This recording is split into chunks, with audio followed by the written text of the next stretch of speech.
The same religion that's capable of hideous acts of destruction can also be capable of moments of healing, of restoration, and of hope. But educate a girl, and you educate her entire family. There is a sun within every person.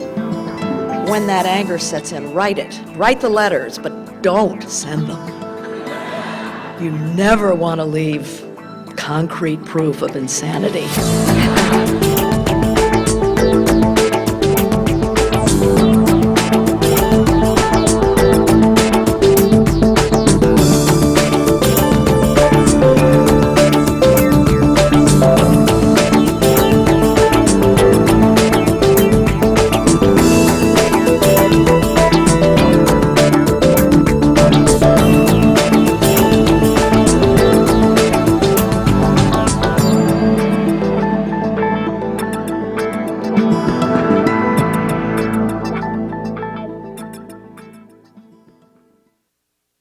As Leslie said, I'm a teacher.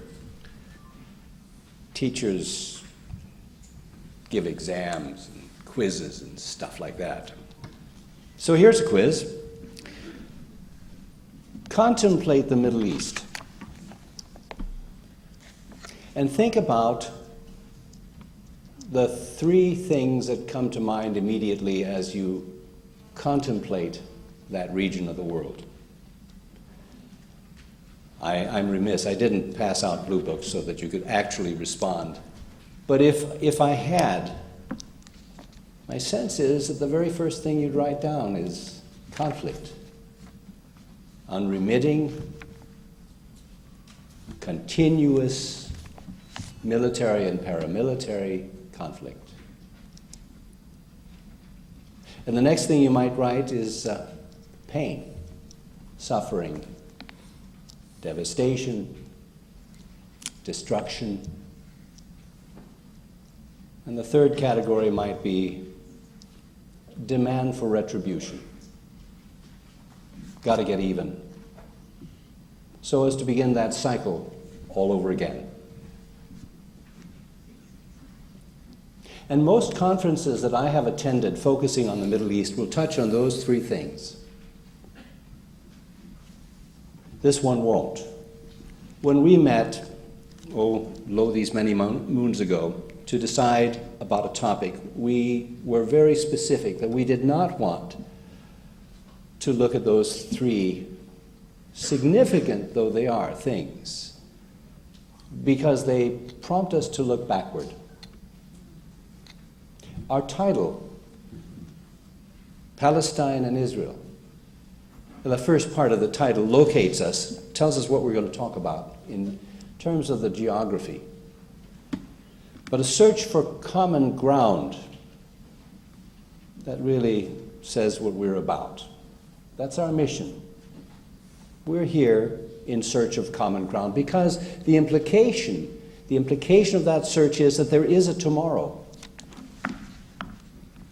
And that the tomorrow can be a whole lot better than yesterday if we succeed in our search. And it is in that endeavor that we invite you to participate. We have a stellar panel, which I will not take a lot of time to introduce because the introductions are already contained in this little pamphlet. And if you did not get a pamphlet, we will make sure that you get one. There is, by the way, also a pamphlet, a booklet by our keynote speaker that is free of charge, and when you leave for the break, and I'll hasten to add it's a 10-minute break, not a 20-minute break, then you might want to pick up a copy. It is fully complimentary. I have a timer sitting over here. It's my ancient Korean temple bell, and it makes a joyful noise when our speakers are out of time.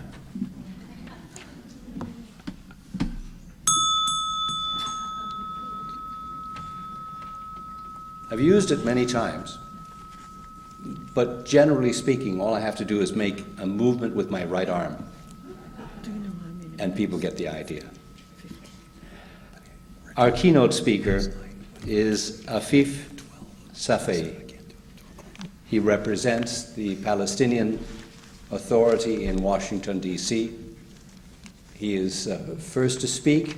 He's our keynoter, and I will introduce our panelists after he has completed his remarks. Would you please help me welcome our keynote speaker, Afif Safieh.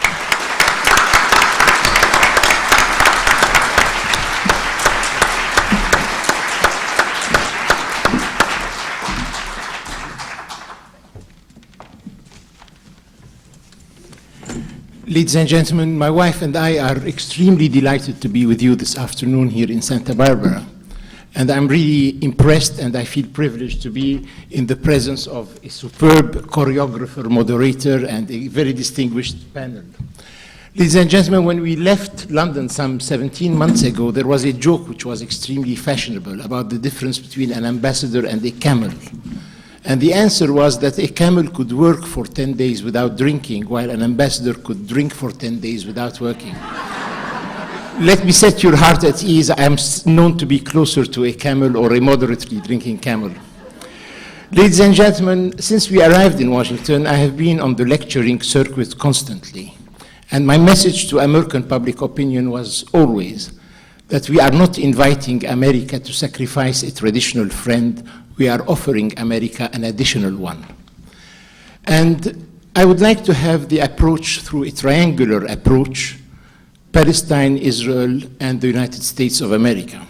But let me first start by telling you that the first country to recognize American independence was not France, who, yes, deployed Lafayette, and his contribution on the battlefield was decisive, but it was an Arab country that was the first to recognize American independence, Morocco. And let me tell you something that very few Palestinians now remember, that when in 1919, after the First World War, we, the Palestinians, discovered that we won't be having the independence promised but foreign rule, we, the Palestinians, then would have preferred to have an American mandate rather than a British mandate. And this for three reasons. Bear in mind, by the way, that the British then used to say that they have an empire from where the sun never sets. And you might wonder why, but because apparently God never trusted them in the dark. We Palestinians would have preferred an American mandate for three reasons. One, your anti-colonial experience. Two, President Woodrow Wilson, who went to the Versailles Conference that terminated the First World War, upholding the principle of self-determination, which was music to our ears. And number three, the fact-finding mission that Woodrow Wilson sent to Palestine, called the King Crane Commission, that came back to Washington, reported to the administration and to Congress by saying the Balfour Declaration cannot work unless there is massive use of force against the indigenous population. Now, ladies and gentlemen, I told you I'll be having a triangular approach. Let me start with the Palestinian dimension. First of all, we just terminated a 12-month period, which was for us Palestinians extremely difficult, because we had recently a presidential election, then a legislative election after 12 months, and they were not synchronized, and they gave two different results, two different majorities. The presidential elections, we saw Mahmoud Abbas win very comfortably with 63% in a competitive election, internationally monitored, which was considered to be impeccable and immaculate. 12 months later, another majority emerged from the ballot boxes. And we had what the French call la cohabitation, meaning two different poles with two different majorities. By the way, la cohabitation is not something unprecedented. The French have lived la cohabitation several times during the last 20 years. And I believe that today, here in America, you have cohabitation, since you have a Republican presidency and administration and a Democratic Congress. For us, it was a painful period because in a way we neutralized each other and became increasingly a non-player. Yet, a month ago, we had the Mecca agreements and we agreed on a national coalition government. Let me share with you my analysis of our legislative elections. By the way, I happen to belong to the secular school of thought, and I'm known to be from a Christian family. Sociologically, I say sociologically because theologically sometimes, Rabbi, I happen to have doubts, but also doubts about my doubts. My analysis of the legislative elections, which took place in January 2006, is the following. Fatah, the party to which I belong, entered into those elections carrying three burdens, having three handicaps that we knew about. The first handicap was the durability, longevity in power. Fatah was in charge of the national movement since 1968 until 2005. Such durability, such longevity creates the phenomenon of boredom, creates the desire for change, especially that there was no significant change in political personnel. That was factor number one. Factor number two was the reality and the reputation of corruption. The reality was grave, serious, acute. The reputation was even more damaging and more devastating. This also results in the erosion of one's popularity. The third factor, ladies and gentlemen, is rarely spoken about here in American circles, because I believe some will be well advised to add and enrich their vocabulary with the word occupation, is that Fatah became, during the last 20 years, identified with negotiations, peace process, the two-state solution. And for us Palestinians, the theoretical years of peacemaking, we did not witness the withdrawal of occupation, but rather the expansion of occupation, since you probably know that during the years of theoretical peacemaking, the volume, the number of illegal settlements and illegal settlers doubled while we were supposed to be in a peace process exercise. So here again, whoever became identified with negotiations, peace process, was damaged electorally. But with those three handicaps, all the political scientists were predicting a victory of Fatah that would remain the first party, yes, shrinking in its parliamentary representation, but everybody was unanimous to say they will remain the first party, maybe not anymore majoritarian, needing coalition partners that existed on the ground. Here comes the fourth factor, ladies and gentlemen, which I call Fatah succeeding in defeating itself, mainly the fact that they had very poor interpersonal relationship. There was, at the beginning of the election period, two Fatah lists competing against one another. There were attempts to merge the two lists. They bypassed the legal time. They went to court to obtain an extension. They obtained an extension of a few hours, merged the two lists, choosing the least appetizing candidates, which pushed many hopefuls to run as independents against the official list. I believe that Fatah had not yet then succeeded in learning how to live without Yasser Arafat. Two, Fatah was not very successful in managing the forces of immobilism and the forces of impatience, the generational dimension. And Fatah was never known for its external discipline because mainly it never had a serious internal competitor. But this time there was an internal competitor, which was Hamas, and all those factors combined resulted in an obvious victory of Hamas, not a landslide, 44%, but an obvious victory. I happen to be an old-fashioned Democrat, and I believe that in a democracy, winners and losers have to behave gracefully. And for me, ladies and gentlemen, democracy is made of four ingredients. It's constitutional pluralism, the rule of the majority, the respect for the minority. The last elections are not the last elections. Now, unfortunately, in this country, there was an avalanche of commentators who, in my opinion, had not the right analysis. The theme was mainly the election of Hamas is a blow to the peace process. Which peace process? On the contrary, my analysis, and I think it would have been a sounder analysis, is to say that the absence of a credible diplomatic avenue was one of the reasons that brought the victory of Hamas. Number two, ladies and gentlemen, in the study of international relations, there is a school of thought to which I do not fully adhere that says that hawks are better peacemakers. It's only a Nixon that could make the overture towards China. It's only a Begin that could conclude peace with Sadat. It's only a Sharon who could withdraw out of Gaza. And I wonder why there was no comment then saying that maybe Hamas would be the most adequate interlocutor to achieve an acceptable binding peace. Anyway, an international quarantine was imposed on the Palestinians, sanctions were inflicted on us, and I believe we Palestinians, we have had our national dignity wounded by this collective punishment simply because we have exercised our right to vote freely. To tell you frankly, I, for one, fully support the agreement that was achieved in Mecca that led to the National Coalition government. And I believe that the success of our National Coalition government is of decisive importance for tomorrow's choices and orientations of political Islam. I believe political Islam is a phenomenon that is here to stay. It has several temptations.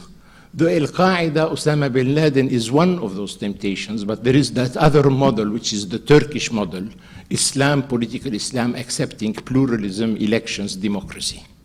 And I believe the success of our coalition government will be of decisive importance for the future orientation of political Islam, not only locally, but globally.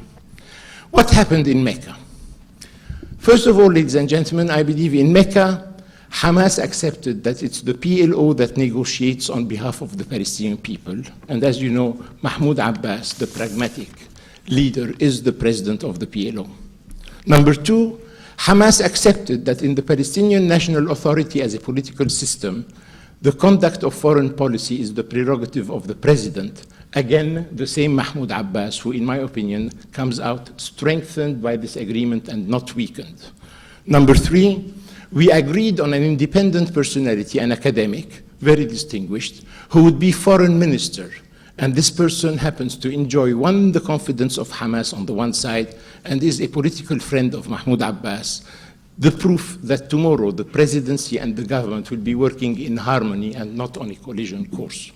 Number four, Hamas accepted to honor all previous agreements in the peace process. Five, Hamas accepted to endorse all Arab Summit resolutions, including the Saudi Peace Initiative that became binding for all the regional state system. And number six, Hamas accepted with us, Fatah, to offer the Israelis the possibility of a mutual reciprocal ceasefire that would be comprehensive, covering both the Gaza Strip and the West Bank. I believe that all those elements are positives for whoever is keen about a successful peace process. Now, let me tell you, ladies and gentlemen, we, the Palestinians, believe that we have become the Jews of the Israelis. We, the Palestinians, have this vision of what has happened. Israel was supposed to be the solution for what was called in Europe the Jewish question. As a result, ladies and gentlemen, today I am the question, awaiting still a convenient, equitable answer. And I will not concede from you that the political moral dilemma and challenge in the Middle East is the following. We either have one people too many, this time we the Palestinians, or we have a missing state that needs to be created.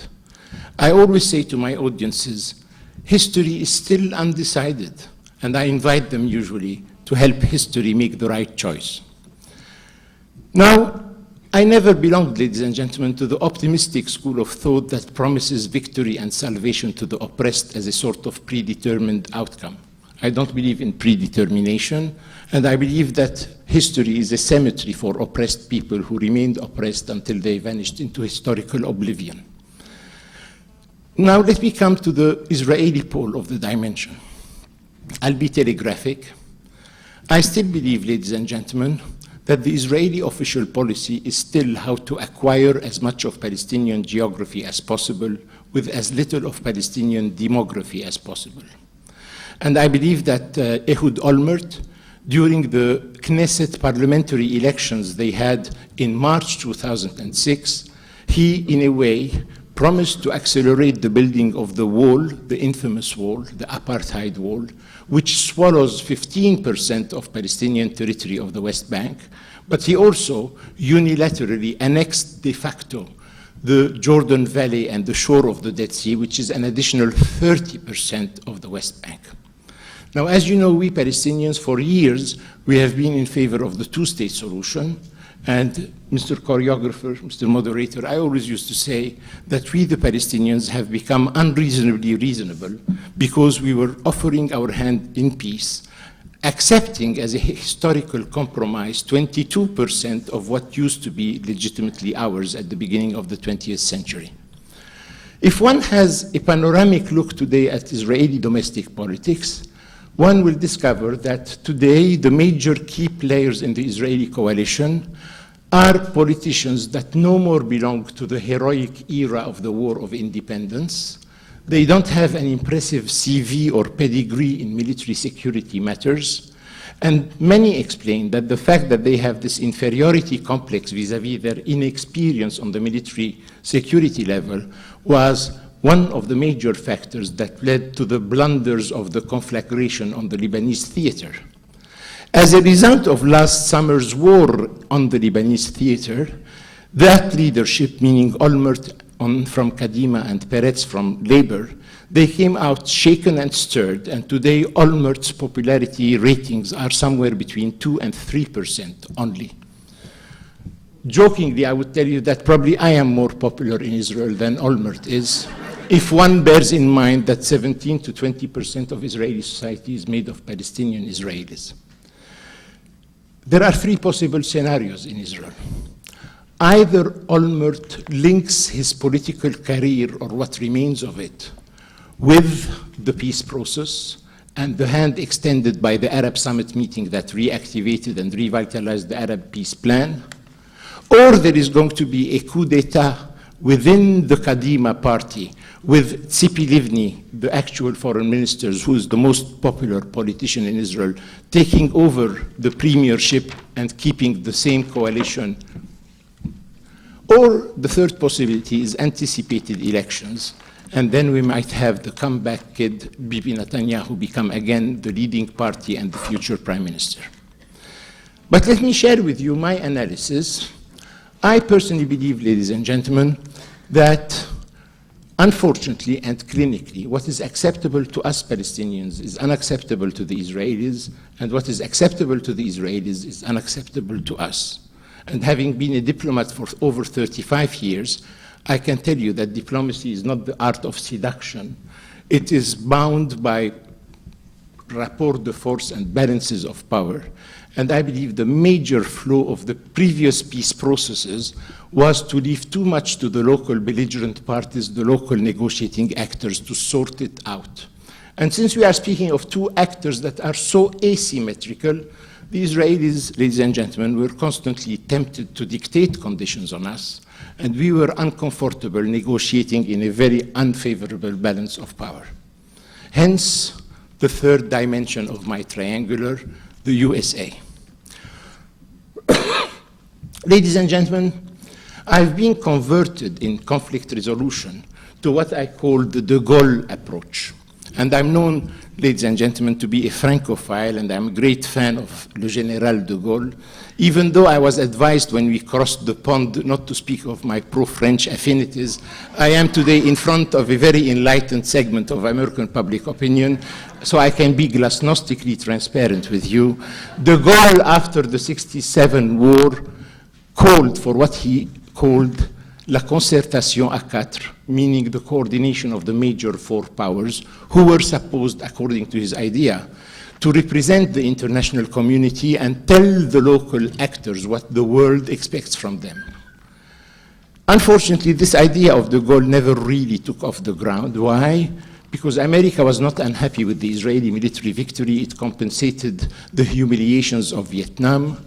The Soviet Union, sir, was narrow-minded like it frequently could be, and preferred the bipolar constellation and the bipolar relationship, and didn't see why they should give equal status to lesser countries like England and France.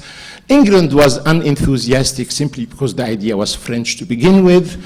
And ladies and gentlemen, since then, instead of permanent peace, we are having a durable peace process, which is the symptom of its failure.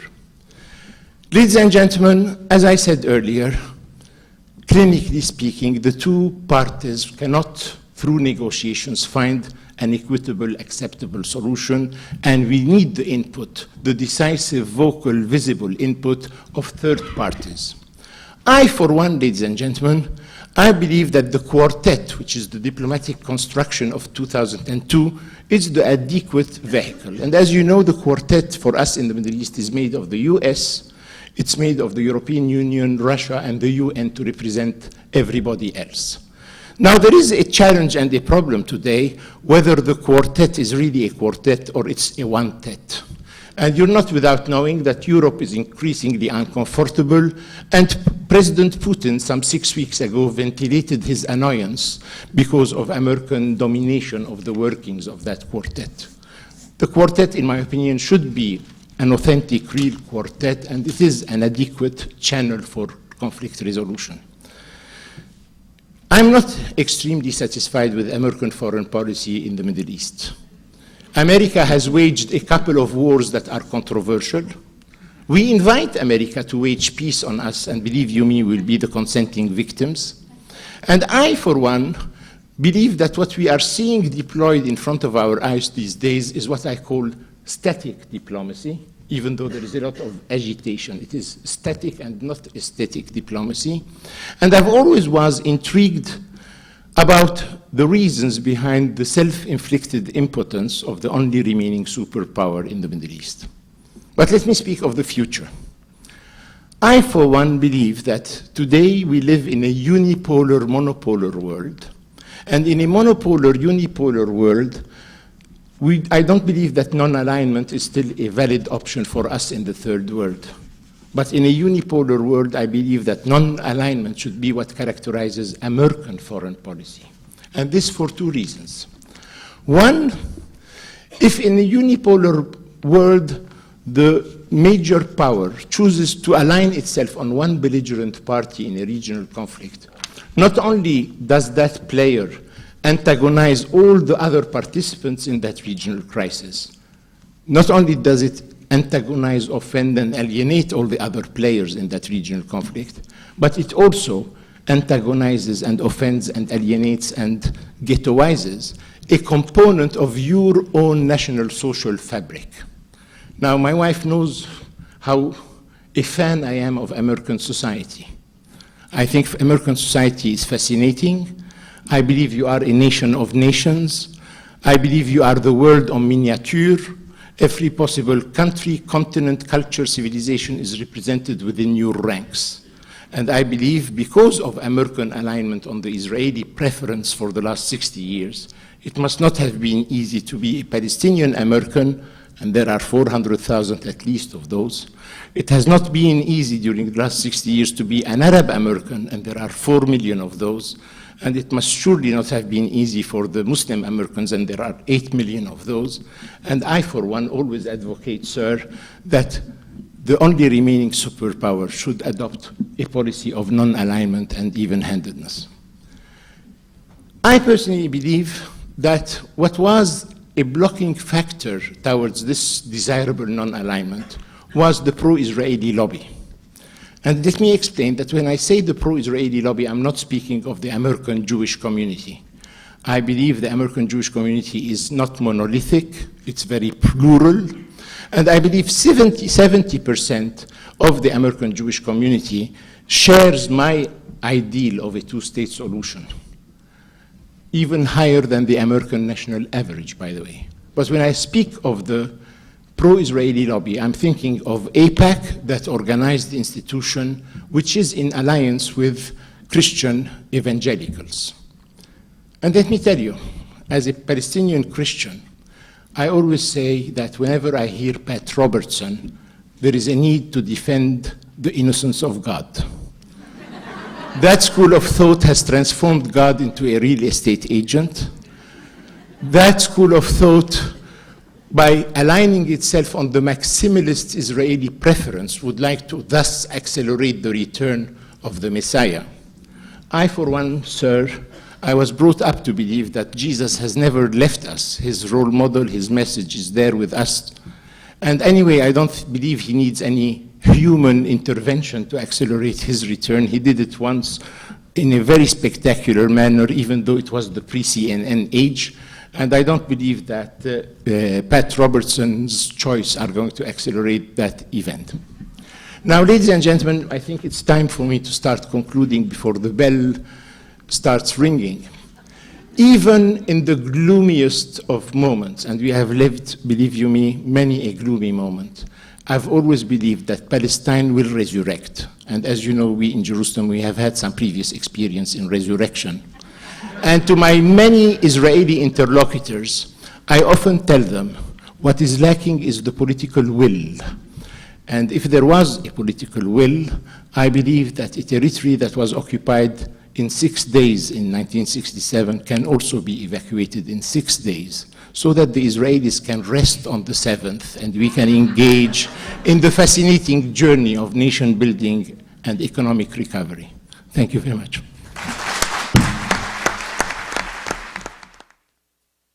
Thank you so much for your comments. They were strongly put. They were well thought out, and the dash of humor didn't hurt. It's good to see diplomats with a sense of humor. It's the one thing that sometimes when we get into an issue like this one, humor is the first casualty. But not today. Our panelists consist of Stan Roden, who for 8 years was our district attorney in Santa Barbara.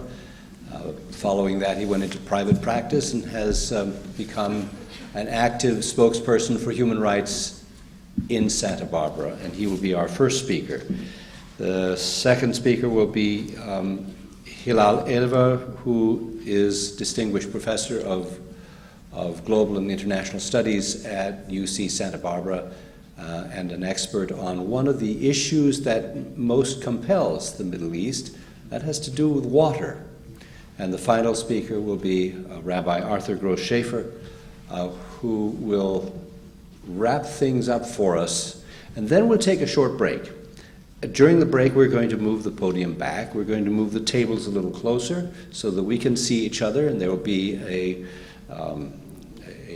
dialogue between the panelists, and then we'll be taking your questions. So if you haven't thought of questions yet, be thinking of them. And Leslie's comment was well taken. As a teacher, I tend to read a lot of blue books and a lot of hieroglyphics.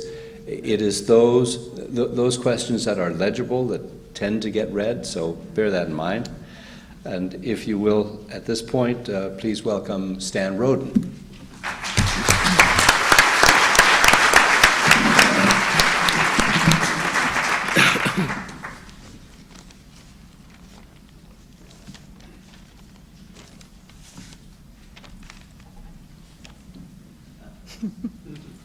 It's not going to work.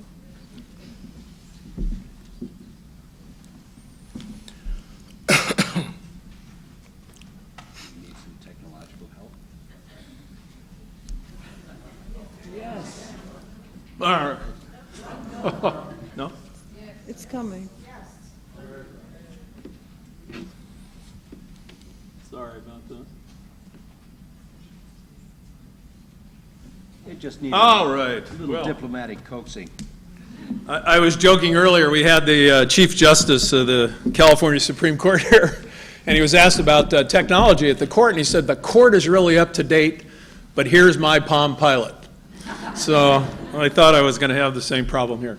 Anyway, to our esteemed ambassador, Afif Safieh, it's been an honor to know you and to know your wife, Crystal, and look forward to more of the same. And to our distinguished panelists, Rabbi Arthur Gross-Schaefer and Hilal, Elver, and of course our esteemed moderator, and all of you. First, I want to thank the organizers, and I want to pay tribute to the First Amendment and to our founding fathers. This was controversial, and I'm proud. I'm not only proud to be here, I'm proud these people are here. I'm ever so proud that you're here, with many, many thanks to Adult Ed and Ann Wiley, to the organizers, Leslie and Anthony that you've heard from earlier, the whole committee that helped bring this together. It took a lot of courage. There was a lot of opposition. Free speech, as I say here, is not just for others. You can't be indifferent when people attempt to curtail it. Indifference is probably the greatest sin of all, and so using the words of Elie Wiesel, silence helps the oppressor or the censor and never really the victims. And then I wanted to take a trick, I should say, from the mediator's page. And this arrow, as you see, can point in one of two directions. And I always start my mediations by telling the party, we can spend all day looking in this direction. We can look back, We can evaluate who did what to whom, and I'm not minimalizing it, and I'm not saying it's not important. We can spend a lot of time chewing over ground that perhaps has been chewed over many, many times, and yet fail to recognize that what we're really here to do today is, yes, to discuss this, yes, these are issues, but to try and find a path forward. Not to ignore this, but not to let this consume this. And so I'd ask you, if you would, keep that image in mind. A lot of times, just as a way to break the ice or get over a tough place in a mediation, I'll hold up the card or do something else that at the time often isn't appreciated, but often works. I have three main themes I want to bring to the table, and given the constriction of time, I'm sorry we don't have a lot of time to develop it. But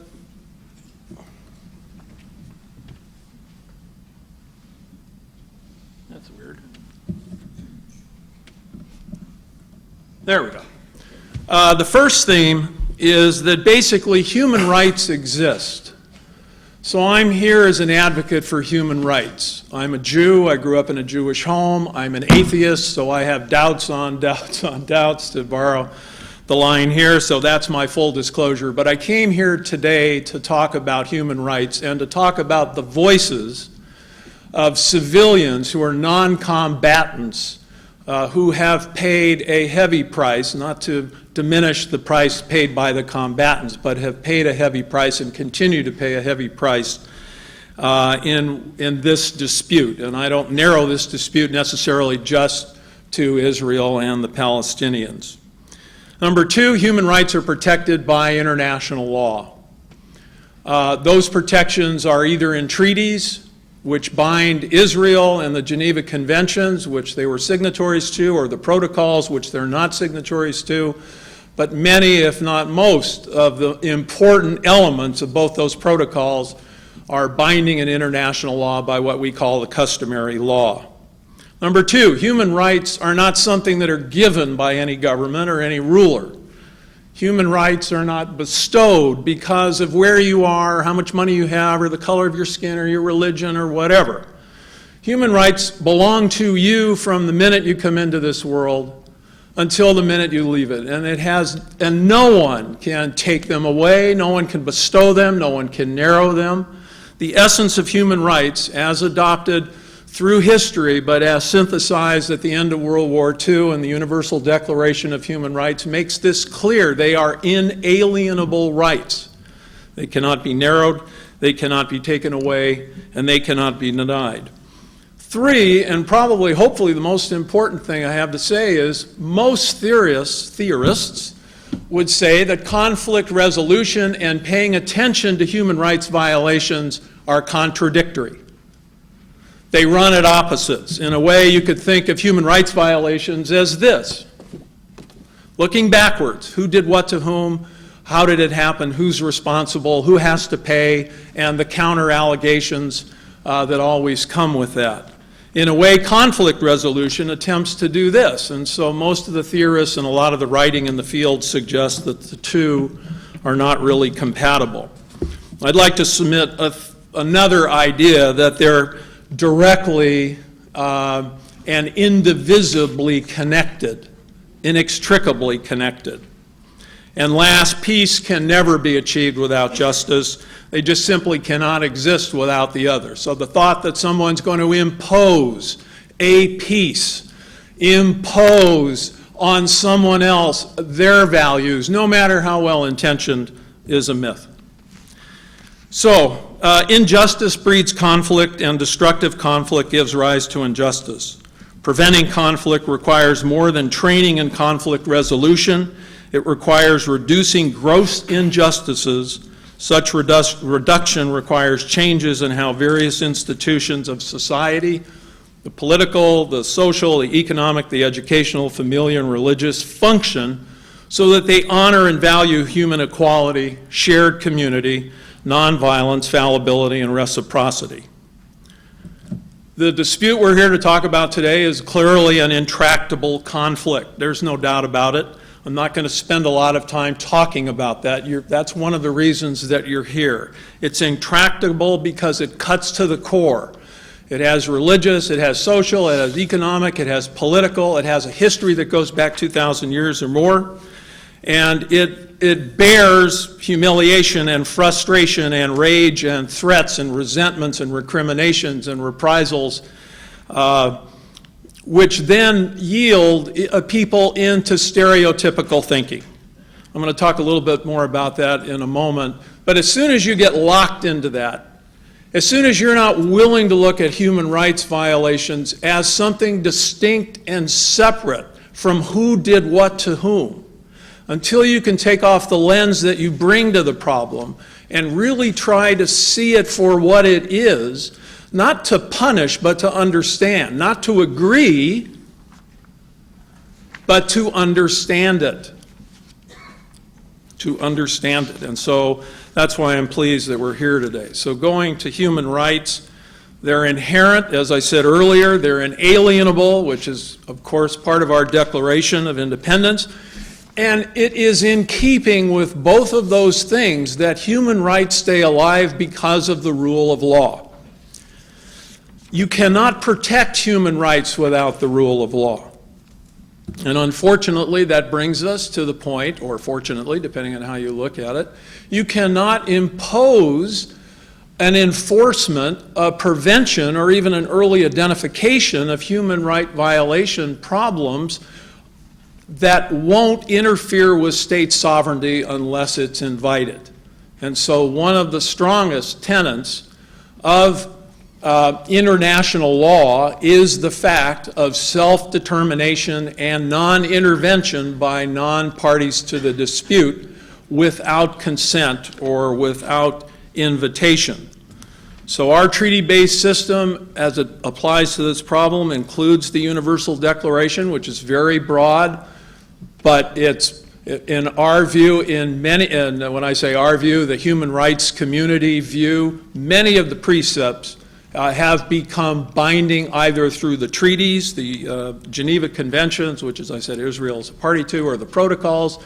And interestingly enough, the PLO was intimately involved with the negotiations of the protocols to the Geneva Conventions in 78, thereabouts. And on subsequent occasions, Chairman Arafat and others have come before the United Nations and agreed that those protocols apply to the Palestinian organization, both the PLO and today the Palestinian Authority. I'll skip over this quickly, but in armed conflict there are rules. There are rules called the laws of war that govern the conflict between combatants on the one hand and non-combatants on the other. And what we see all too often is that in the crosshairs of the destruction that has occurred through this conflict, it is the non-combatants, it is the civilians, it is the women, it is the non-reservists, it is the reservists who are not on military duty, and most importantly, it's the youth of both societies that have paid an extremely heavy price. And there's a very extraordinary study polling and taking preference differentials of value towards violence and negotiation of dispute resolution between the youth in Israel and the youth in the Palestinian authorities in the West Bank and Gaza at the time, and comparing that on a comparable basis to the European Union, and it was frightening to find that the impact of what has occurred and occurs daily has a devastating effect on the outlook and prospects for ever even conceiving within your reality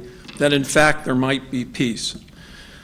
So under the Geneva Convention, civilians in time of war are entitled to protection, and civilians may not be targeted. And let's talk about how that happens sometimes. Lots of these things are well documented. There are reports available at humanrightswatch.org that detail these kinds of issues on both sides. And so I'm not asking you, and I'm not here to take sides here, I'm just asking you to take those lenses off you may have come here with and just put yourself in the position of a human rights activist on behalf of these non-combatant civilians. Soldiers have used civilians and sometimes young people under the age of 13 or 14 as shields. So going house to house, using somebody as a shield in order to do a search and with armed persons believed to be inside. There are rocket attacks which have occurred regularly in the past and may occur in the future that are sent, the Qassam rockets that are sent that don't differentiate between military targets and not military targets. There have been, as you know, suicide bombings which are indiscriminate and are designed to spread terror through killing civilians. These are, all of them, gross violations, grave violations of human rights law, both humanitarian law in the armed conflict sense and the law of human rights. The use of children as soldiers or the use of children, as I said earlier, as shields are clearly outlawed by international law. Targeting executions and liquidations of people believed to have violated the rules and laws or been guilty of this and that are clearly, in the way in which they're carried out, illegal under international law. Collective punishments, the destruction of villages, the destruction of blocks, the destructions of residences, of orchards, and the like, as a way of getting even and retaliating for yesterday's harm and destruction. And there, of course, there's no end to that, are all illegal under international law. And walls, if built strictly as a way of creating economic chaos, preventing people from moving from one end to the other, are illegal under international law. So, I want to skip over this and talk, if I've got how many minutes? 2 minutes. All right. There can never be, and this is the main point I want to make, there can never be, in my view, a lasting peace without full awareness of the human rights issues. So as soon as you get defensive and say, I don't want to talk about that, or it's justified, or I'm retaliating, or on and on and on and on, as soon as you get into that loop, in my view, there will not be a lasting peace in this area. You have to get out of that loop and understand that human rights protection provides a forum by which injustice can be prevented going forward and by which injustice can be resolved looking backwards or reconciled. So you have to have an awareness of injustice. You have to have negotiations that offer a process to address those injustices. And now coming back to the point that I mentioned earlier, you have to have an articulation, a system through which these injustices, the ones looking back, the ones looking this way, can be addressed. And until that happens, intractable conflict, such as the one we're dealing with, has little chance for success. Closing, I promise. Amos Oz encapsulates what I'm saying. He's an author, he's an Israeli, he's a peace advocate, he's written widely and talked widely on these subjects. Basically, his point is, in a Shakespearean play, there's injustice all over the place. There's tragedy, and the way it's resolved at the end of the play is everyone's dead. He points out that in the Chekhovian tragedy, it ends, everyone's disappointed, everyone's disillusioned, everyone's embittered, everyone's heartbroken, but they're alive. So here's a theme I send out. If we don't stop somewhere, if we don't accept an unhappy compromise, unhappy for both sides, if we don't learn how to unhappily coexist, if we don't contain our burned sense of injustice, we end up in a doomed state. And hopefully we can help find a light out of this tunnel today. Thank you. I don't want to spend too much time. My technical inability to show you, at least I can give enough knowledge about water. I just wanted to show you the map, because map is very important. You visualize what we are talking about and how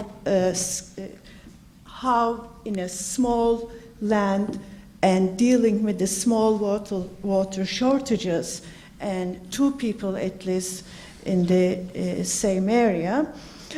I'm very proud to be here together with very distinguished speakers. Despite this apartheid, I don't know why you did like this. Maybe there must be a reason. Lawyers are here And We will cure the divide. yeah, good.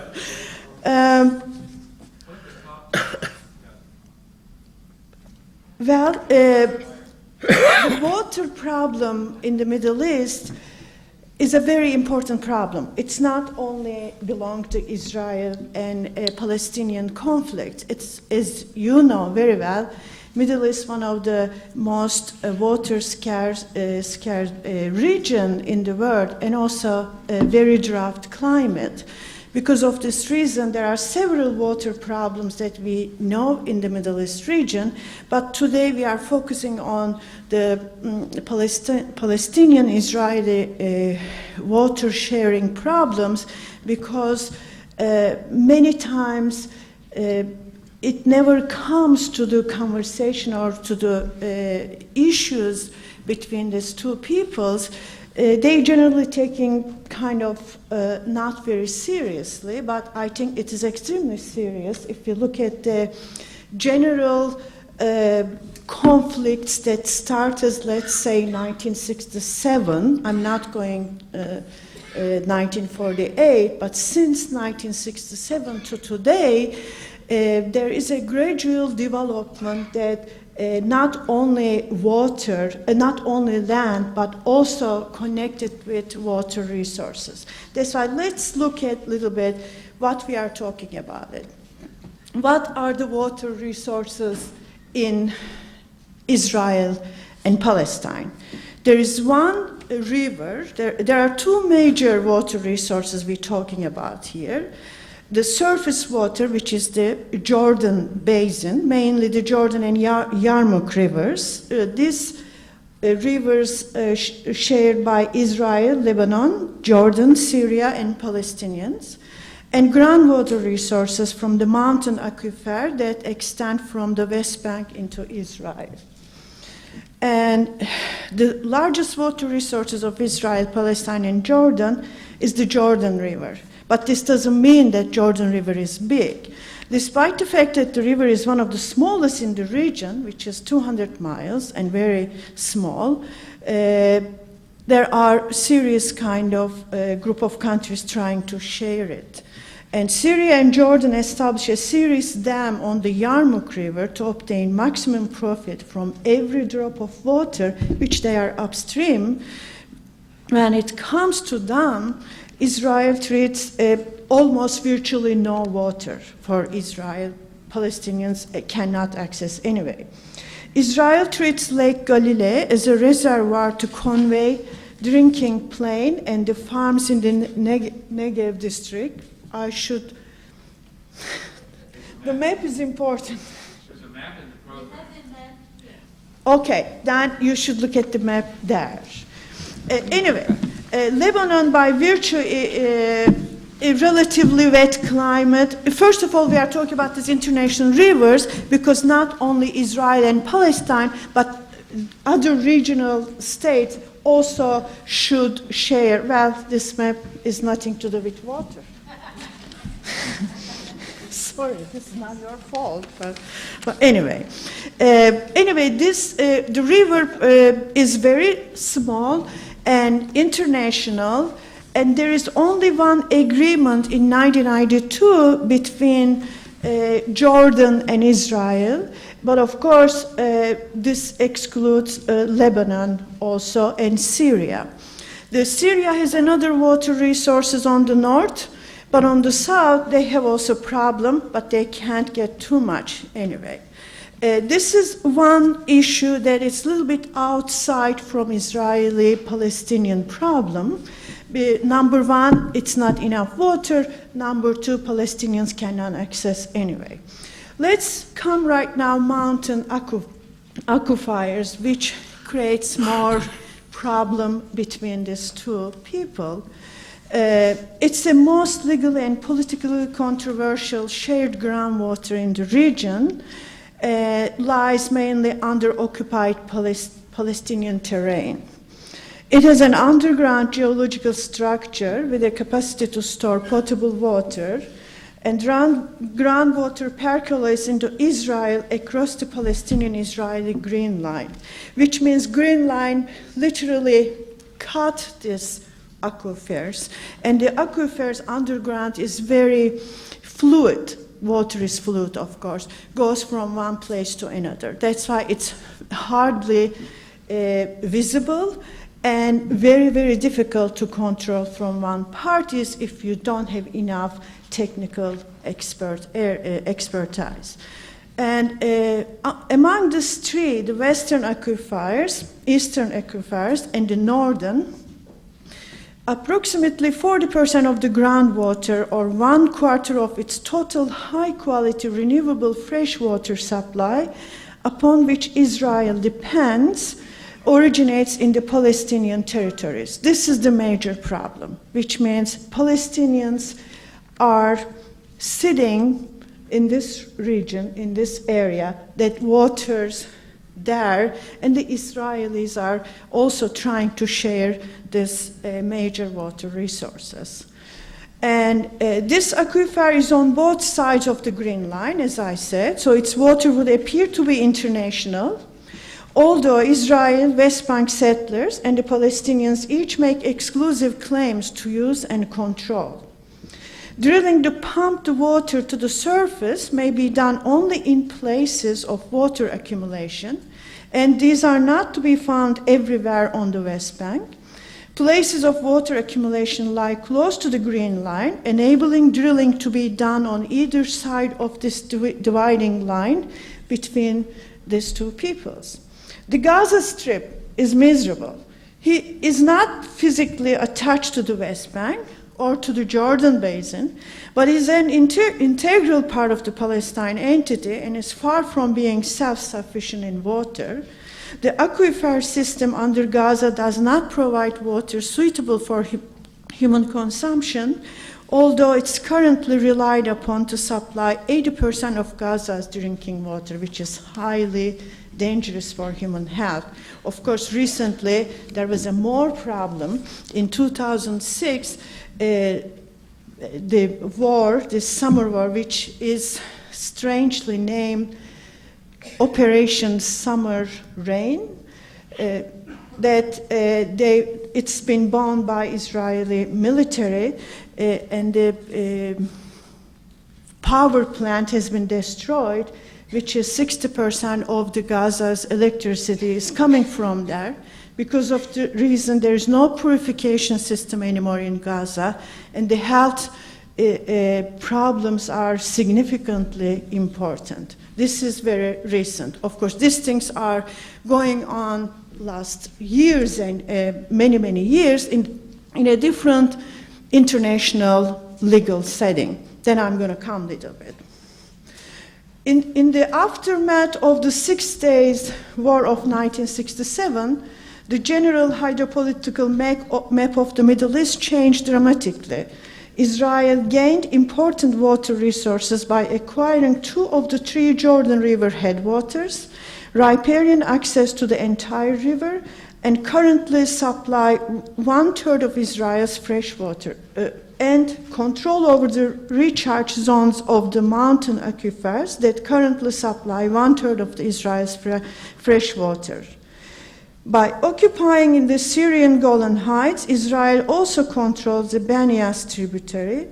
After the 1980 invasion of Lebanon, Israel maintained effective control over the remaining Hasbani tributary as well as the strategic Litani River. When Israel withdrew from almost all of southern Lebanon in 1999, it also lost control over these waters, which means some of them they lost when they returned from Lebanon. Which means 1967 war created significant kind of water resources for Israel in favor of Israel. If you look at the water consumption profile, there is another problem here. First of all, water is very scarce a commodity for Israelis and the Palestinians. But the consumption profile creates more serious problem than only scarcity. The Israeli-Palestinian water conflict can be better understood if we compare figures concerning the water consumption of both peoples. In the Israeli National Water Policy Plan, the Israeli government estimates an average per capita consumption of 35 cubic meters for a Palestinian on the West Bank and 321 cubic meters for Israelis in Israel and the settlements. According to standards of the WHO, people with which means World Health Organization, people with an average per capita consumption less than 500 cubic meters live in a condition of severe water stress. If we look at, two parties are living under the severe water stress, but Israel gets 321 and Palestinians get only 35. That's a serious problem, or let's say asymmetrical water use. And if another problem also, using the water. The Palestinians and some of the Israelis are heavily use water for agricultural purposes. Agricultural purposes using water is extremely problematic in especially water scarcity places, because 78%, 80% of the water goes to agriculture. Actually, if they were using more, let's say logically, instead of using the agricultural activities, household or more serious human consumption, would have been much better dealt, but neither Israel, Palestinians don't have alternative, but Israel also making clear that agriculture is one of the major policy in the country, surviving of the country. That's why they don't want to change the policy. It's a very touchy issue in Israel, talking about why we do use too much in agricultural activities. Of course, the lifestyles are very different between Israelis and Palestinians. Israelis' lifestyles are much more higher. They are trying to make Western lifestyles. If you look at the water reports about the Israeli state, you always see this. We have to maintain Western style living, which means swimming pools, much more lawns, all kind of things. Also, in Israel, there is another problem. Settlers are getting more and more water than even Israelis. That's why there are serious problems interlocked together. Agricultural use, Western lifestyle, settlements get more. What about the payment? Payments are also extremely unequal.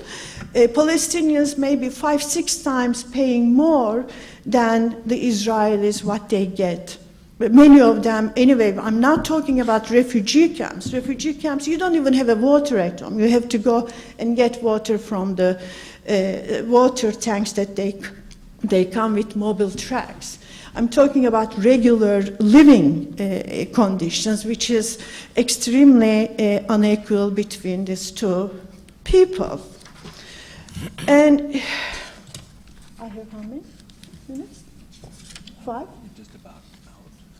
Just about out. The problem, if it is just about out, I'm not talking about international law. I'm supposed to talk about international law. I think there is too long way to go talk about international water laws. How can we solve this problem, Palestinians and Israelis? Because at this moment, when the war is going on in the territories, we cannot talk about how we share water resources between Israelis and Palestinians, implementing international water water principles. First of all, Palestine has a complete sovereignty in order to make this point. Of course, you will say during the Oslo Agreement, they did it. Yes, 95 in Oslo Agreement, there was a water interim annex that they talk about, but they never realized it. They never went one step up, because Palestine never gets this kind of international recognition that they can really implement international water resources. There are lots of details on this issue, and also deliberate a cutting of the waters. And wall is one of the important things. Before saying this, I'm not going out. The wall, the Palestine wall, or let's say apartheid, sometimes they call water wall, because the wall completely connected with the water resources to exclude Palestinians' occupied areas from the Israeli part. Then they lose also extra resources through the newly established war, among the other things. Thank you. First of all, I want to thank the organizers for this program. You should know, by the way, for me, it was very hard to be here. Not because of the ambassador. I'm very honored, because this is on our Sabbath. And actually, I never do these programs. As a matter of fact, I'm a professor. I never go to graduations on Saturday. That's a blessing in some ways. But I want to emphasize how important this is. The only exception to our tradition for doing this is pekuach nefesh, to save a life. My hope is these types of dialogues are critical to the savings of lives, of my children, of your children. So I want to ask a hard question. I'd like you to be honest, to really be honest. Who here is primarily pro-Israel? Would you please raise your hand? Okay. Who here is primarily pro-Palestinian? Who here is primarily pro-Palestinian and pro-Israeli? That's what I'd like to see, because I need to tell you that the world we're living in, and the world I've been involved in at the university, at Loyola Marymount or other places, is very often controlled by what view you have. It's a world of, I want to see a view and I will only look at sources that support that view. And any other source, I'm going to try and manipulate the other way. It's a world that we can model. When I do my research, I can look at only sources that support me, or I can be honest with my research and try and cite all sources. I can try and demonize the other side and use phrases like apartheid or the Jew's Jew, whatever these types of phrases are, that are beautiful sound bites. But we know that they are inflammatory. We know that they are not accurate fully, and we know they hurt. And they don't help us have a dialogue that lets us move forward. I want to model here a different type of reality, one of honesty, and really looking at each other and the pain of each other. So the first thing is to really listen to each other very, very carefully. I'm going to talk about a friend of mine who is basically a very, very, very good Israeli soldier. Matter of fact, he is in special forces. Matter of fact, his job was to just lay down and blend in with the land and watch for terrorists. And he was assigned to the Gaza Strip just to watch a particular area, because 50% of most of the suicide bombers and terrorist attacks come from the Gaza area. And he sat there day after day, very hardened soldier. But then he noticed something. The Palestinians that he was watching, going back and forth, were wearing the same clothing. And that clothing was tattered. And his heart broke. He realized the poverty of those people, and he was saddened that that was the reality and that it shouldn't be. We have to allow our hearts to be broken for both sides, not just say it's one side's fault. Because one of my concerns is normally that when I have these types of programs, presentations, how bad Israel is, what they should be doing. They're the strong ones. They have the tanks. They have this. They should do this. They should do that. And the answer is partially yes, that's true. But what about the Palestinians? Everyone has power. Everyone has power to act. And one of the problems with the Oslo Accords, which by the way did include an attempt to work with water, and according to my friend who's now the president of Beirut University, clearly not a Jew, clearly not part of AIPAC, he said that the Oslo Accords water agreement was actually pretty good and could actually work and was a good foundation. That was his book. And so we have different viewpoints, but I want to have all viewpoints put together so we can really move forward. I want to also talk about what some of the aspects are. For instance, as Stan was pointing out, each side has their own reality where they want to go to. We need to hear each other's reality.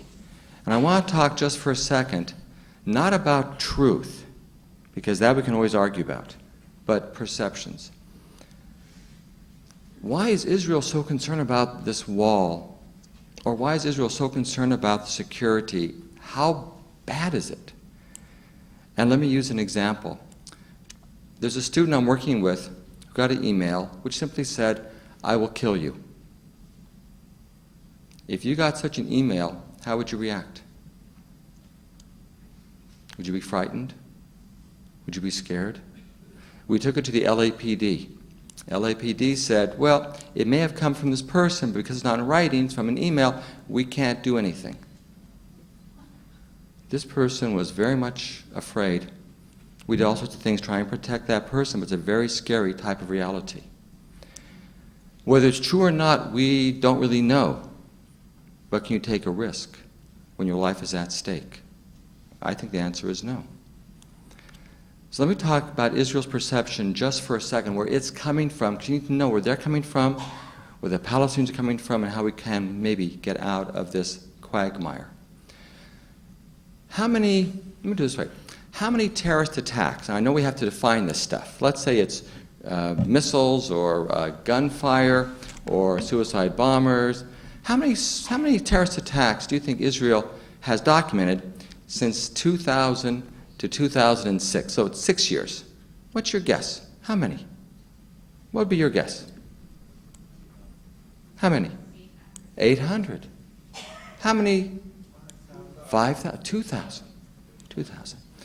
The number that Israel has between 25,000 to 27,000. That seems like an outrageous number, doesn't it? A friend of mine works for the Jerusalem Post, and she has a beeper. Every time there's an attempted terrorist attack, she gets a beep because she has to go cover it, right? We have dinner with her. Normally, the beeper goes off several times. I do believe that's an accurate number. It's not just a minor number. So if you have those things happening on a regular basis, how high is your fear? It's pretty high. When you have a ceasefire back in November, and then you have over 300 missiles fired at you, it doesn't feel very comfortable. There's a real fear there. A lot of us hate that blasted wall. By the way, just curious, of the wall, the partition wall, how much is concrete versus how much is wire? What do you think? All the newspapers always show the concrete, the huge wall, concrete, terrible, ugly. How much of it is concrete? What'd you guess? A third of it? 10%? 5%? Actually, it's 3%. The rest is chain link fence. Not nice. Why the concrete anyways? To stop people from shooting directly into cars. Now, the Israelis that I know, and I know right wings, left wings, middle of the bird, all the different wings, and they argue. Boy, do they argue. Matter of fact, I'm part of a civil rights group called Rabbis for Human Rights.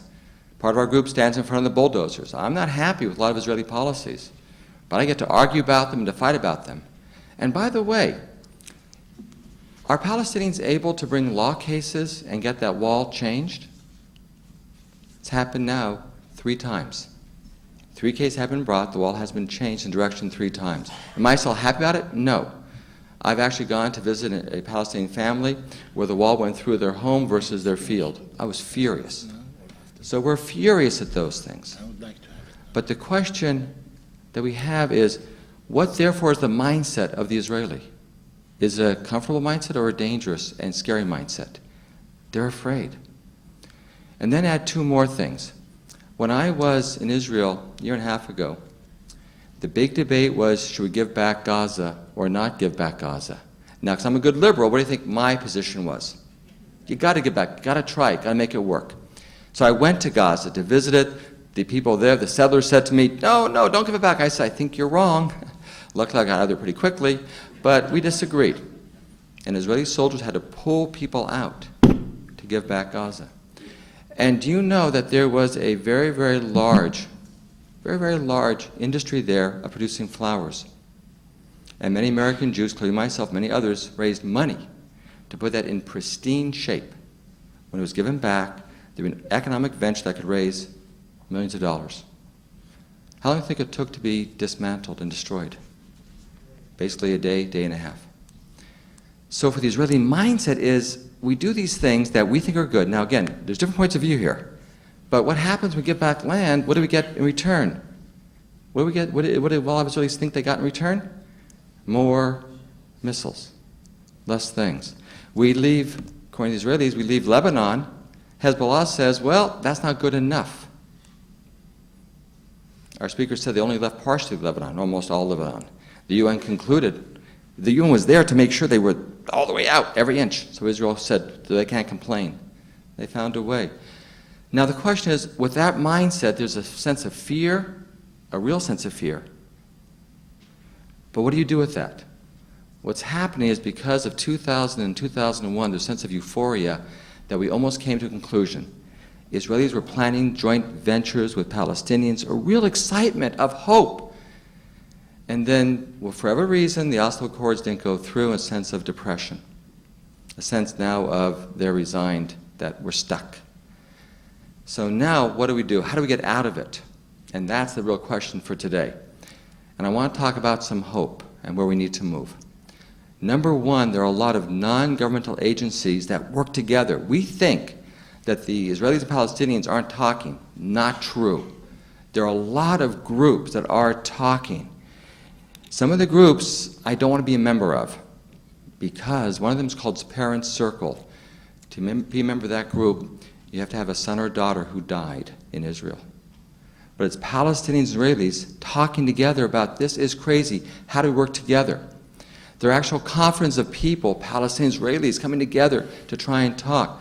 We need to support those efforts because they really care a lot. We also have to stop the hatred that keeps going on. For instance, education is not a minor thing, and I do have a big fear that now Hamas appears to be in charge of education. Major fear for there. Because I have seen school textbooks that teach about mathematics in terms of killing Israeli soldiers, Jewish kids. My Arabic is not great, but it has translated. I think it was accurate, but it scares the heck out of me. A lot of the cartoons that are still in that world still depict Jews, big nose, all those types of things. That scares me. The suicide bombers and the glorification, that scares me. I want moderates to say, no, that's against our morality, against human rights. Just as a few weeks ago an Israeli soldier used a Palestinian as a shield, there was outrage in Israel. That soldier was taken and is being processed and being persecuted. And Israel reaffirmed the Supreme Court decision, you cannot use civilians as shields. I want that type of outrage to come from Israel and to come from Palestinians. We need to allow the moderates to speak a lot more. So my goal is, I'm worried about the suggestion of maybe an outside force that maybe does not have trust. Israel doesn't trust the UN. In 1967, when Nasser said, I'm going to attack Israel, and there was a UN peacekeeping group, and Nasser said, UN peacekeeping group, get out. And they said, okay. As Abi Ibn said, when you have an umbrella, you don't fold it up when it's about to rain. You keep it there. They don't trust the UN for those reasons, amongst others. Russia, not exactly a trustful ally, as they've been supporting and did support Arabs for a long time in the wars against Israel in 67, 73. So I'm worried about that quartet concept. But to have the UN, the US come in and say, we got to work together, yes, we need to push our country, get much more involved. How much more time before you ring the bell? I'm out? Okay, so I'm going to end with the following very quick story. There's a man who's lost in the forest, and he can't find a way out, and he sees somebody else. And he says, thank God, which is the way out? And the guy goes, I don't know, but it's not that way. The way we've been doing with blame and everything else and changing all things in sound bites and making all these types of statements, enough. The reality is the Israelis and Palestinians will live together. There needs to be a two-state solution. We need to say, how to make it work? Oslo was really close. Teba was really close. We need to find another way out through these types of dialogues. Thank you very much. Our purpose here today is to be enlightened from the perspectives of 4 different speakers. And I feel that we're making headway. We have a short period of time before we take a break for some dialogue between the speakers, and if I could wave a magic wand, I would remove this and move this out, but I don't think I can. So I think what we'll do is We'll do it. ask you to speak from your tables, and there are active microphones there, and would you like to be first to respond? Sure, thank you. Ladies and gentlemen, I listened with great interest to the speeches of our 3 distinguished colleagues, and to Stan Roden, I'd like to say that I fully share his universalistic approach, and I believe we all would be well advised to abandon ethnocentric, tribalistic approaches. I emphasize, and I fully agree with his, the importance he allocated to international law, the observance of the rule of law. And I believe that what has happened during the last 40 years of occupation of the West Bank and Gaza, and I want you to bear in mind that when we say an endless 40-year occupation, it means that 80% of my society has known nothing else but occupation, occupation, occupation, from birth to death, from womb to tomb. The problem we have encountered is that Israel is the only one country that does not recognize the applicability of the 4th Geneva Conventions. And let me explain. The 4th Geneva Conventions, among other things, are supposed to regulate the behavior of an occupying authority. And international law is extremely explicit and totally unequivocal that an occupying authority is not entitled either to change the physical aspect of an occupied territory nor to change its demographic composition. Well, ladies and gentlemen, and here I'm not demonizing anybody when I say that Israel violated both aspects of that 4th Geneva Convention. They have changed the physical aspect of the occupied territories in defiance of international law and the international will, and they have surely changed the composition, the demographic composition of the occupied territory. Today, the volume and the number of the illegal settlers in the West Bank is close to 500,000, 500,000, if you include the way you ought to, the illegal settlements in and around East Jerusalem, which is part of the occupied territory, because the international community, including the American administration, never recognized the Israeli annexation of expanded East Jerusalem. And to tell you frankly, many of those settlers Rabin once said that he wouldn't like to have them as his neighbors. Many of those settlers have created a God after their own image. They expropriate Palestinian land, and when they are asked what's your title of property, they produce the Bible as a title of property. 500,000 illegal settlers. So I agree with you, sir. International law, universal principles, the highest possible, should be applied. I listened to our distinguished Turkish professor, expert on water, with great attention. Yes, we, the Palestinians, ended up with having very little of the water hydraulic resources that are ours. Israel is known to have diverged the Jordan River to irrigate the western part of mandatory Palestine of Israel, the Negev desert, and it's easy to make the desert bloom if you take everybody else's water. And in the West Bank, the aquifer in our territory is being pumped to service Israelis or the Israeli settlement, whose consumption is 10 times our individual consumption. And the Jordan River, by the way, and there was a Johnston American study in 1955 about what should be the partition, repartition, allocation of water. We, the Palestinians, have not anymore one single drop of that Jordan River, which was diverted towards the south of Israel. But now, from the Tiberias Lake down to the Dead Sea, there is only the sewerage of the illegal settlements in the Jordan Valley that are feeding what remains of that river. And this is why, by the way, the Dead Sea is evaporating, and if it continues, it will go into historical oblivion with enormous ecological damage. So we have been deprived totally, unless we renegotiate in the near future water rights, we have been totally deprived of our rights. Now, sir, believe you me, you said that I was guilty of demonization. I believe I was looking at the arrow of our friend in the direction of future-oriented. You are the one who brought us backwards. Sir, I want you always to remember that in this bilateral relationship, it's Israel that occupies Palestine, not Palestine that occupies Israel. My society has been diasporized forcibly for the last 60 years, and we have been living stateless since then, and 40 years of occupation in the West Bank and Gaza. Number two, sir, you mentioned the wall, and you asked about percentages. First of all, let me tell you something. It's not 3% concrete wall. It's much higher. I don't have the figure. But around Ramallah, in Jerusalem, and caging in Bethlehem, it's the wall, wall, wall. But it's not important whether it's a wall, concrete, or a fence. It is snaking deep into Palestinian territory, the way Bush once said. It's snaking deep into Palestinian territory. And even when it is a fence, it's on expropriated land taken away from Palestinians.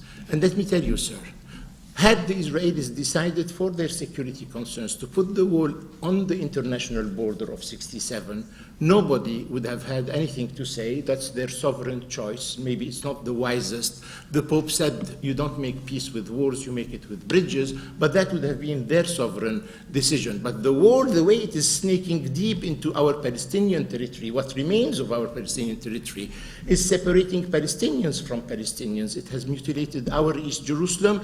It's separating our urban centers from the villages that are in their orbit. It's separating villages from their farming land, the farming land from the water well, etc., and deliberately so, sir, because as I told you, the strategy is how to acquire as much of geography as possible with as little of demography as possible. Sir, the Israelis speak of terrorism as though it's a daily occurrence, because why we, the Palestinians, we are inherently violent. You mentioned, and you tested our audience, that there were 25,000 terrorist operations that the Israelis have had to face. Sir, I consider in that conflict, and you have to believe me on that, that every victim is one victim too many, whoever the perpetrator, whoever the origin of the victim.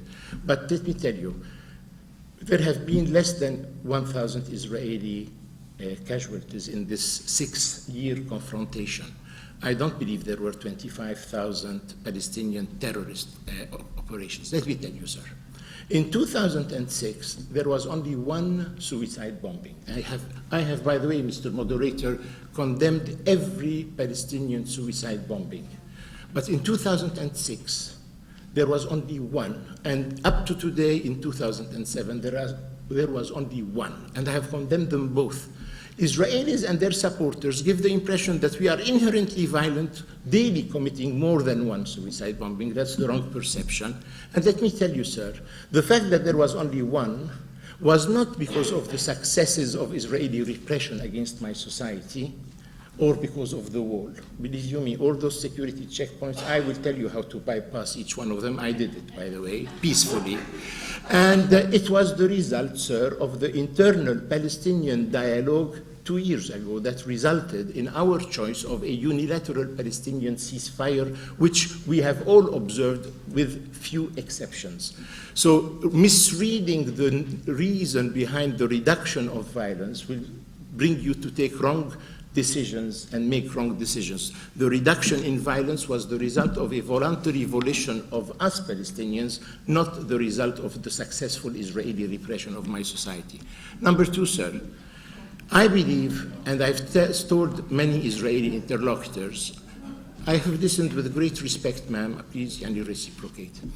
I have told my many Israeli interlocutors, I told them, whoever does not condemn Israeli occupation, repeated Israeli military incursions, the indiscriminate Israeli bombardment of civilian Palestinian neighborhoods, targeted and untargeted killings, is not morally qualified to have a respectable opinion on suicide bombings. I believe every victim is a victim too many, and I believe that my society, our victims do also count, our tears do also count. For example, today, sir, I'm sure that within your community, you are worried about the one Israeli soldier that was captured in Gaza. I share that worry. But I want you also to share our worry about the over 10,000 Palestinian political prisoners, 10,000. And we are only a society of 3.8 million. When I say that we have 10,000 Palestinian political prisoners, it means that every city, village, refugee camp, extended family has at least one behind Israeli bars. I have always said to the Israelis, please release them en masse to create a positive psychological shock. I believe that more than 9,000 of those 10,000 were never involved in any violent activity, legitimate or illegitimate. Our history confirms that very, very, very rarely a released prisoner engaged in violent activity for a variety of reasons. One, they mature in prison, they age in prison, they have had their life and their studies or their life and family life interrupted when they want to quickly resume it, or they never started it to begin with, so they would like to start it and live it. So history teaches us that very few Palestinian political prisoners freed re-engaged in violent confrontation because of the variety of reasons. And let me tell you, sir, I personally believe that a peace process is a process of reconciliation. Now, Israelis invoke, oh, we cannot liberate those who have Jewish blood on their hands. Rabbi, I know some Jews don't like me telling them that, but Yuri Avneri wrote it in an article of his, and he's a very distinguished peacemaker in Israel. If I were to apply the same rules of those who have Palestinian blood on their hands, I will hardly find an Israeli to talk to, sir. I will hardly find an Israeli to talk to. And don't tell me they did it while they were serving in the army, receiving instructions and orders. The fact is that we have had 100 killed on our side for every one killed on the other side. So I'm sorry, sir, if I had to repoint the arrow. In my initial expose, I spoke only of the future and appealed only to the international community to play the positive, constructive role needed because local parties were incapable of achieving the acceptable peace. I did not speak of the UN, whom I know Israel distrusts. Israel only implemented one UN resolution, which was the partition plan, and got beyond it by exceeding on the territorial partition, and all other UN resolutions were violated and ignored. No, I spoke of the USA, which I believe is trusted since it has a strategic partnership between. And I'm the one who started the expose by saying I'm not inviting America to sacrifice a traditional friend Israel. All I'm doing is offering an additional one, Palestine. And I believe the Americans have a duty to play the positive, equidistant, even-handed, non-aligned role.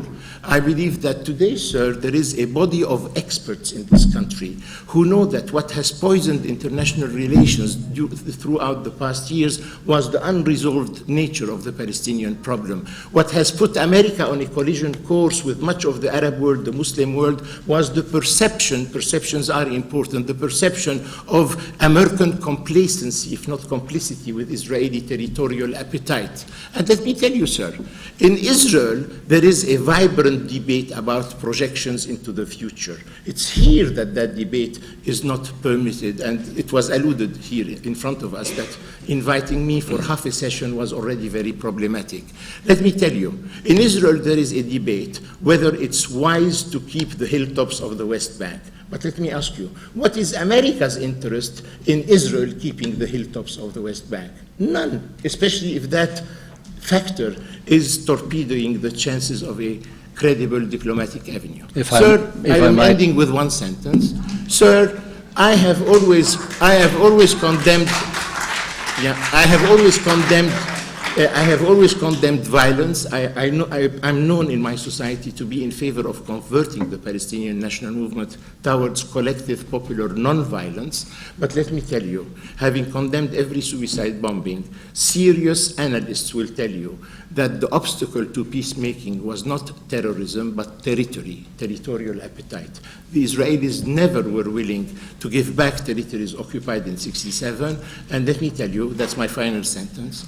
My opinion, sir, is that the perpetuation of the conflict today is not due to Arab rejection of Israeli existence, but to Israeli rejection of Arab acceptance. Today, from Morocco to Muscat in Oman, we, the Arabs, are saying to Israel, we are ready to live in peace, we are ready to extend diplomatic recognition, regional acceptance, and normalization of relations. If Israel withdraws out of the '67 expansion, we today are ready to recognize its pre-'67 existence.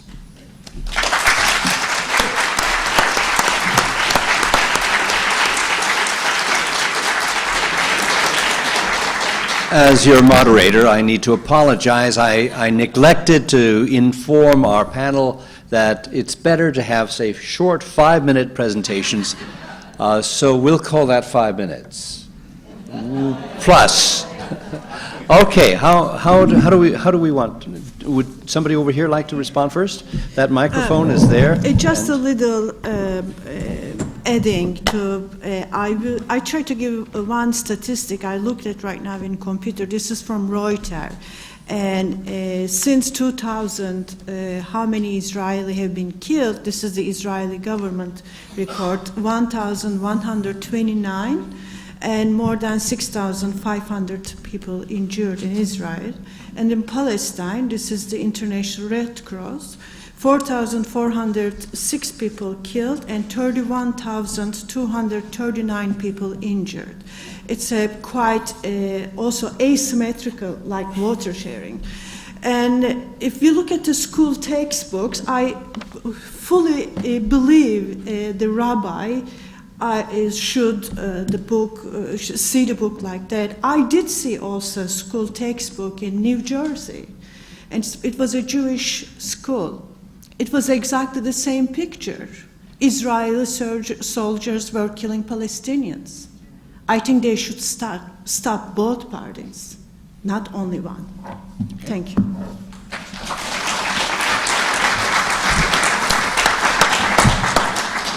Arthur, would you like to comment? Yes, how much time? How much time do I get? Your 5 minutes will be liberally interpreted. I like liberal. Honestly, right now I just feel sadness. I will respond. I don't know what I want to really say. I can go through various things and say, well, okay. Yes, in 2006 there were very few suicide bombers because there were also many that were caught.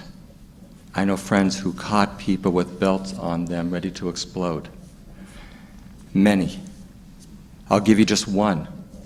There was a Palestinian in Gaza who was going and was taking medical treatment at Beersheba Hospital. One of my friends was the doctor of that patient. She had gone 4 or 5 times for major medical treatment. She came from Gaza another time, I believe the 6th time. She was stopped. She was stopped because she had a suicide belt and she was going to explode it in the hospital. That's what she confessed to. Israel's being blamed in some ways for having very good anti-terrorism techniques. The wall has stopped a lot of the terrorists. But unfortunately, they've gone from suicide bombing, when you did not mention, to now rockets. How many rockets have been fired since, quote, the ceasefire?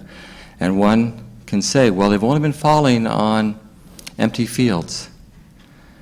Ever talk to someone who was in England during the Blitz? For them, the most fearful moment was when the engine stopped, because they never knew where that missile was going to fall. The fear for those villages, people, is tremendous. But it's also tremendous for the Palestinians. Again, I want to go back and forth. Both sides have enough evil, have enough good. How do we move beyond? I can go through, there's no debate in America. Another canard to say AIPAC is controlling stuff, one of the things that you've mentioned. I don't know about you, but my Congresswoman, Lois Capps, who a lot of you know, I had her come to my synagogue. She disagrees with some of the Israeli policies. Lois is not afraid to say what she thinks, and most people I know aren't afraid, and the criticism is quite strong, and the debate is quite strong as well. I find that unbelievable. The fact that in my synagogue, I have brought people who are very pro-Palestinian twice now during my high holidays, because I want the dialogue to take place, and I'm not the only one. We do it all the time. There is a vibrant dialogue here that we have and that we have difficulties with. I'm not happy with the wall in many ways. I am upset with it, just as you've stated. But it has stopped 90% of the suicide bombing.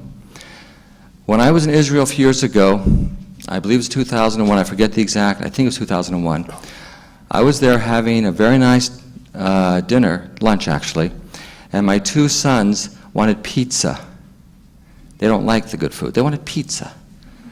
So they were on their way to a pizza place. Before they arrived at their pizza place called Sbarro's, a young man carrying a guitar case went into that restaurant first and blew out children and women and men. No military. My sons were almost there. And you know what impressed me the most? I went to services that night. There was no one haranguing for revenge. There was no one haranguing to go after them. There was a sadness. You know what song we sang at that service? O Javo Shalom Aleinu, O Javo Shalom Aleinu, O Javo Shalom Aleinu, Ve'akulam Salam Aleinu Ve'akol Ha'olam Salam Shalom. It's a song written by Palestinians and Israelis for peace. And that's what we sang that night, as opposed to any type of anything else. That's what we need. You know, there's, in my Devar Torah today, because at service I gave the talk, there's one line there from Leviticus 19, which is called the Holiness Code, and says, love thy neighbor as thyself. What does that mean? Humanities lived in Spain during Muslim rule, says that means that if you really love your neighbor, you have good wishes for them.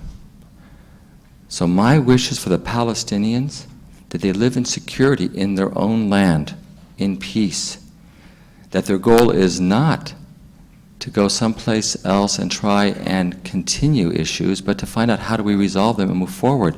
Same thing with Israel. I want Israel to live in peace and prosperity, and ideally have both of them work together economically. That's what my hope is. That's what my view is. I don't want to keep going back and forth on these various things.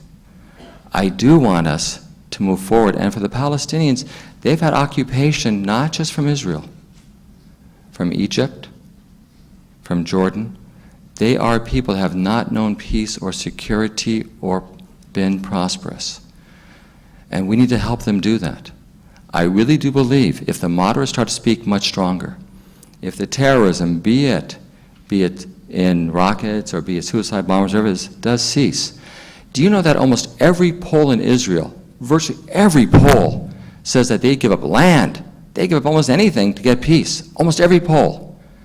The problem is now you have Gaza, where Israel did that, and the result has now been the rockets. So now people are afraid. The liberal voice has been hurt by that. It was an attempt to try and see if that would really work, but we cannot give up. So now if we can just reduce the terrorism and get back to the table, the basic accords at Oslo and Taba are close. You know how close that was? According to Dennis Ross, the top negotiator, he felt that if only there was a little bit more time, they could have come to an agreement. I think that can and will happen. I'm an optimist. I'm a rabbi. Thank you.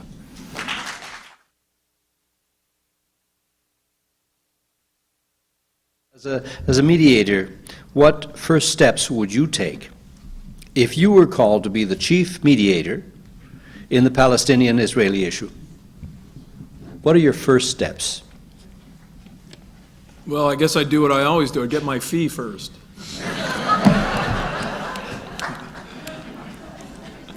You need to create a forum where what sounds like ideas that are already mutually acceptable within very finite degrees on very finite issues can take place. That's what's been missing since '99 when the Barack, Arafat, Clinton, Dennis Ross negotiations broke down. And of course the U.S. hasn't helped much by deciding we don't talk to our enemies. That's not a formula for negotiation or discussion or conflict resolution or anything else. So I hear the ambassador saying we need help from the community, and I hear from Rabbi Schaefer-Cohen saying, well, wait a minute, there's not a lot of trust of the international community because it's been so heavily negative towards Israel. So the first step is to find power brokers that both sides would agree at least are neutral or believed or perceived to be neutral in order to sit down and have a dialogue. I think once that can occur, I think the elements, as Dershowitz lays out, and as if you take it from the Palestinian side of the equation, the issues were that close. You've said that 3 times now, and I'll just repeat it. Not more. They were this close in 98, 99, and it broke down, as my reading of, over a few blocks in East Jerusalem. So find honest power brokers, and I'm not suggesting that's us, don't get me wrong, but find honest power brokers that both parties would have confidence in, and 2, get back to the table. Because majorities in both countries want peace. Unhappy as it may be and full of injustice as we've discussed, but all the polls show that. And they have to then control the extremists, both sides. I would also add an additional piece too. When I do a mediation, I make sure that each side gets all their points out, all their venom out. That may take a long time, but at least they need to be heard. People, when I find, if they don't get their venom out, their point of view out, it's going to come out in different ways, often passively. So often what I do is, like mediation, I have one side say everything they want to say, and the other side then has to repeat it back until the first side says, you got it.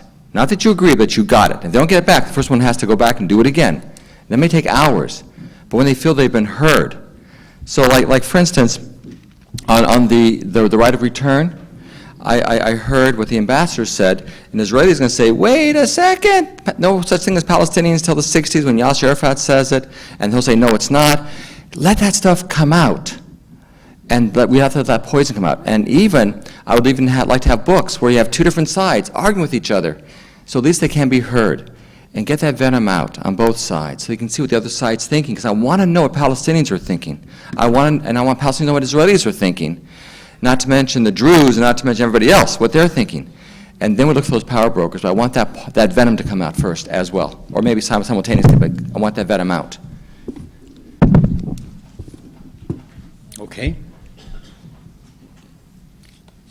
I'm not sure who this is referred to. How can religious extremists on both sides be satisfied by any peace plan that doesn't give them what God promised them? Let me do this one. I was at a law conference, an Israeli law conference. My paper was on illegal contracts, but one of the issues was, is it under Jewish law acceptable to give back land that under the Bible was given to the Jews, according to that point of view? So the extreme Orthodox would say what? What do you think they would say? No way. God gave it to us. It's our gift. Okay? And we, the majority, said, what are you, crazy? Shalom Bayit, peace in the community, is a higher standard than mere land. Our children are a higher standard than mere land. We, the moderates, need to speak loudly and strongly. One of my little sayings is, fundamentalists, fundamentally, should never have control over anybody else. They should control themselves, but don't control other people. And the moderates have been too quiet on all sides. As a matter of fact, I got to tell you, I think that's a role. When I work with moderates here in town, Hassam and I, we argue a lot. But we can say things to each other, and maybe we need some of the moderates outside of Israel to start helping the Israelis and Palestinians to be able to talk better to each other. So if we have more dialogues, this one, not some emotional ones, not some of the comments that drive me crazy, but if we can really talk about that piece, I think we can help. So I think we have a obligation here to help those Middle East dialogue better and help formulate their thoughts a lot better. And I think we can do that. Response by anybody? Nope. No response? I'm leaving. This is good. Good time to leave. I have a question for our coalition. It's time to stop. I would like for our panelists to have one final word. And my question for them would be, has what has happened here today been encouraging or discouraging? Stan, you begin.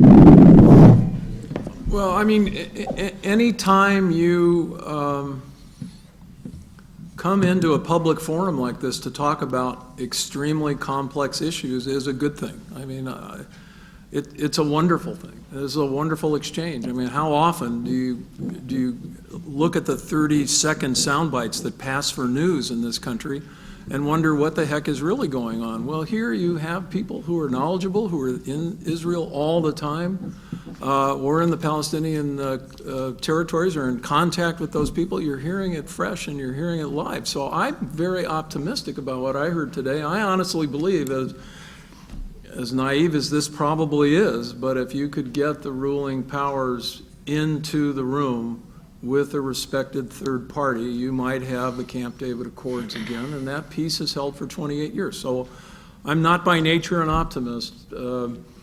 I am by training an optimist, and so applying my training to what I heard today, I think the problems, as complex as they are, can be resolved. Number two, and more importantly, this conflict is just the stone in the pond, with waves that extend out all through the region and actually through the world. So there's a lot more writing on this, and I'm not trying to trivialize it by any means, but there's a lot more writing on this than just the dispute we've been discussing today. And so in my view, it's necessary, it's obligatory to do what I said about shining light on the human rights issues, deal with injustice, and get people to the table, because that's what the people want who live there. No, I personally feel very encouraged by the event that took place today here in Santa Barbara, and I think we all owe gratitude to Mrs. Leslie for having taken the initiative.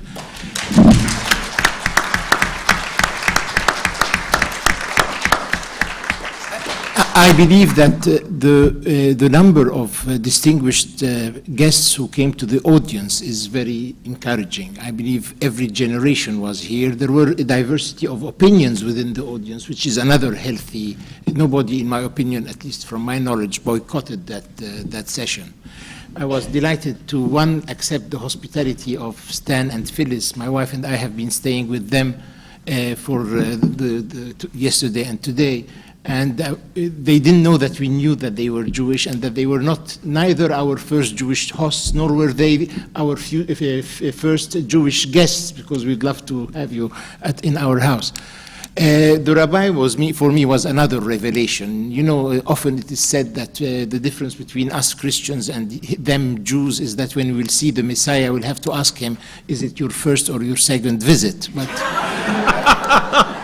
in addition to that question, we might have some other minor issues to solve. But our moderator was a superb choreographer, and to him I have extend my gratitude. Wish you the best.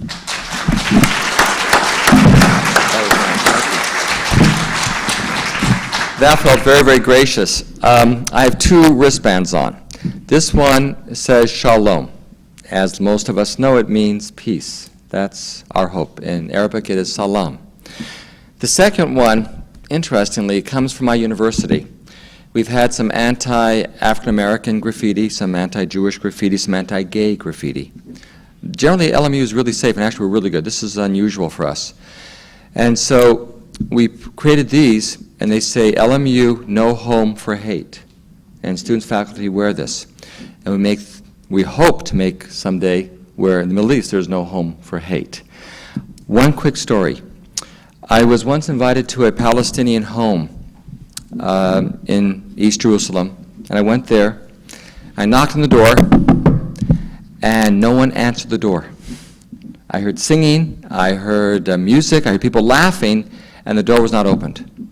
What would you have done? When you open the door in the Middle East, you don't do that. No.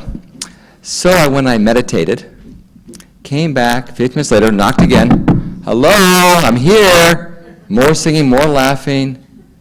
Door was not opened. What would you do now? Cell phones at that time didn't have. This was a while ago. No, what would you do next? I went and meditated some more. Came back 15 minutes more, about to knock on the door, and the door was opened by a large family. All the cousins had come, many of the relatives had come, all with plates of food, wonderful food, offering it to me. And I said, this is good, but did you hear me knock the first time? And the second time? And they said, yes. But you see, you were our first non-Arab ever, and we wanted to honor you by preparing a feast for you. Sometimes we need to make sure we get the signals right, and we have to have patience. And I believe that there will be peace. Amen.